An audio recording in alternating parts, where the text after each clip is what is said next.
All right, everyone, what's up? Welcome back to the channel. I've got something really heavy to talk about today, something that's been making waves in Australia and has left a lot of people absolutely stunned. If you're not familiar with the story, buckle up because this is one of the most disturbing and emotionally charged cases I've ever come across. Let's dive in. Daniel Hume, a convicted pedophile who's been serving a 30-year sentence in New South Wales, passed away on August 28, 2025, under the voluntary assisted dying VAD scheme. Now, I know that VAD is a controversial topic in itself, but what makes this case so shocking is the way in which two of Hume's victims were forced to confront him in his final moments without their consent. A family photo was taken. This photo is not only a painful reminder of the trauma they endured, but also a violation of their privacy and their right to be safe. Now, here's the kicker. This photo was brought to Cessnock Hospital by Hume's mother, and it was not screened by the hospital staff. That means the victims were forced to see their abuser dressed in his final days in a setting that should have been about healing, not re-traumatization.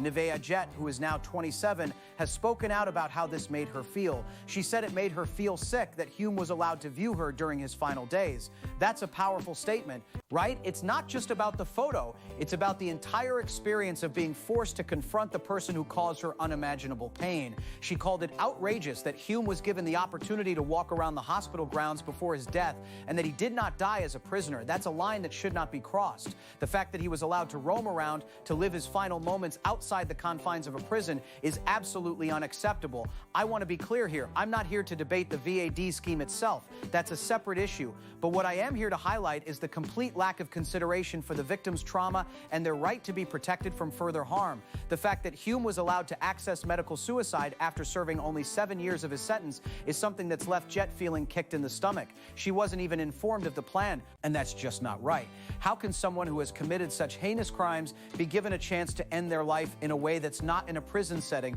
That's not justice. It's a slap in the face to the victims who have already endured so much. The Commissioner of Corrective Services in FNW acknowledged the trauma caused to the victims and apologized. He also said that if any wrongdoing occurred by staff, they would be held accountable. That's a start, but it's not enough. Apologies are important, but they don't fix the damage that's been done. The real question is, how did this happen in the first place? How did Hume's mother manage to bring that photo to the hospital without any screening? And why weren't the victims consulted about his VAD application? This is where the system failed. It's not just about the photo, it's about the entire process that allowed Hume to die in a way that felt like a victory for him, not a punishment. I want to bring in Brett Collins, a prison advocate, who said that victims' rights do not extend to allowing offenders to experience additional pain and suffering. That's a key point. The system should not be providing a platform for offenders to feel like they're getting a victory in their final moments. Collins warned that such actions could be seen as supporting torture, which is a strong statement, but one that needs to be heard. If we're allowing someone like Hume to end their life in a way that's not confined to a prison, we're essentially giving them a chance to escape the consequences of their actions. That's not justice. It's a betrayal of the victims who have already suffered so much. But it's one that's come with a lot of controversy. The fact that Jett is now advocating for reform of the VAD scheme is a testament to the pain and anger she's feeling. She believes that the 14 other victims of Hume should have been consulted about his application. That's a call to action that needs to be heard. The system should not be making decisions about the lives and deaths of offenders without consulting the victims who have been directly impacted by their crimes, the responsibilities of the justice system, and the ethical implications of the VAD scheme. It's not just about one case, it's about the way in which the system treats victims and offenders alike. We need to ask ourselves, are we truly protecting the victims, or are we giving offenders a chance to escape the consequences of their actions? Are we allowing the system to be manipulated by those who have already caused so much harm? I know this is a heavy topic, and I don't want to come off as judgmental or overly critical, but the truth is this case has raised a lot of questions that need to be answered.